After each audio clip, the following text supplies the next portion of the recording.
پاکستان تحریک انصاف کو تو یہ حق بھی حاصل نہیں ہے کہ وہ فلسطین کے حق میں اپنا اظہار یکجہتی کر سکے۔ کیا یہ برابری ہے؟ کیا یہ ڈسکریمنیشن نہیں ہے؟ حکمرانوں کو سے یہ مطالبہ بھی کرتا ہوں کہ وہ کھل کے فلسطین کی حمایت کریں۔ میں حیران ہوں کہ اس شخص کی تعریف کی گئی جو سارے معاملے کی ساری برائیوں کی جڑ ہے۔ چیف جسٹس پاکستان نے اس سارے معاملے کو جو اسلام آباد ہائی کورٹ کے ججوں نے اٹھایا اس کو حشب کرنے کی کوشش کی۔ اس نے ایک رکنی جو ہے کمیشن بنا دیا اور یہ کہتے ہیں کہ وہ سوشل میڈیا سے ڈر گیا۔ ایسی بات نہیں ہے۔ اس نے کہا یہ خط آپ کو بھیجا گیا ہے، یہ جوڈیشل کمیشن کو بھیجا گیا ہے، کونسل کو بھیجا گیا ہے، آپ اس کا فیصلہ کریں، میں اس کا فیصلہ نہیں کر سکتا۔ اس لیے میں سلام پیش کرتا ہوں اس کو کہ جس نے صحیح سمت میں یہ بات کی۔ وہ چیف جسٹس جس کے دائیں بائیں بیٹھنے والے جج اس لائیو ٹرانسمیشن میں کہتے ہیں چیف صاحب خدا کے لیے آنکھیں بند نہ کیجئے، اس ملک میں انسانی حقوق کی خلاف ورزی ہو رہی ہے، اس ملک میں ہم ضمانتیں دیتے ہیں، ایم پی او کے تحت ان کو گرفتار کر لیا جاتا ہے۔ یہاں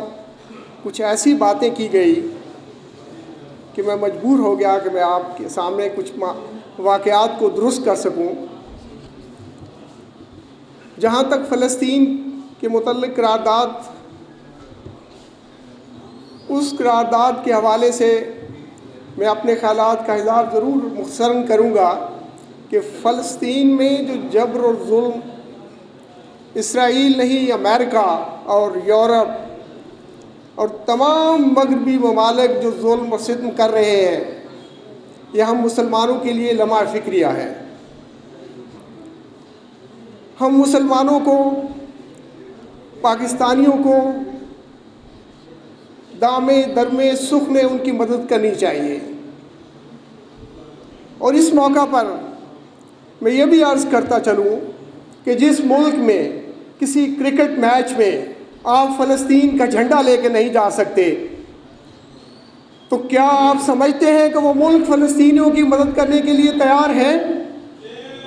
میرے دوستوں، میں سمجھتا ہوں کہ جماعت اسلامی تو خوش قسمت ہے جس کو اجازت ہے کہ وہ فلسطین کے حق میں جلوس نکال سکے، جلسے کر سکے۔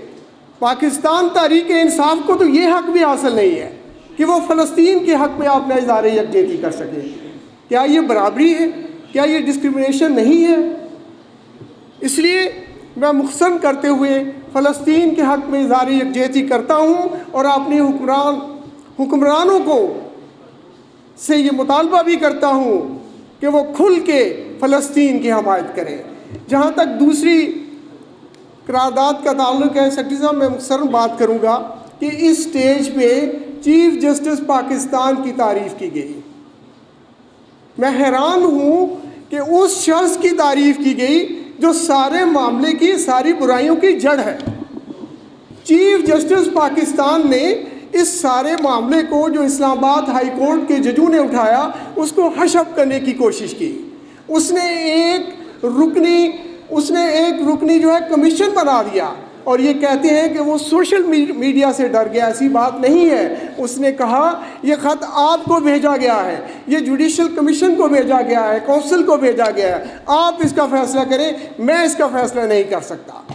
اس لیے میں سلام پیش کرتا ہوں اس کو کہ جس نے صحیح سمت میں یہ بات کی۔ میرے دوستوں، میں صرف یہ کہوں گا کہ وہ چیف جسٹس جس کے دائیں بائیں بیٹھنے والے جج اس لائیو ٹرانسمیشن میں کہتے ہیں چیف صاحب خدا کے لیے آنکھیں بند نہ کیجئے، اس ملک میں انسانی حقوق کی خلاف ورزی ہو رہی ہے، اس ملک میں ہم ضمانتیں دیتے ہیں، ایم پی او کے تحت ان کو گرفتار کر لیا جاتا ہے۔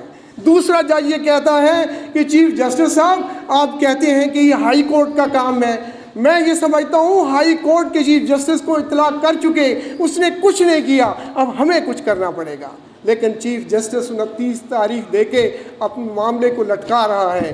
میں اس پلیٹ فارم سے یہ مطالبہ کرتا ہوں کہ یہ فل کورٹ بنے اور اس معاملے کا فیصلہ کرے۔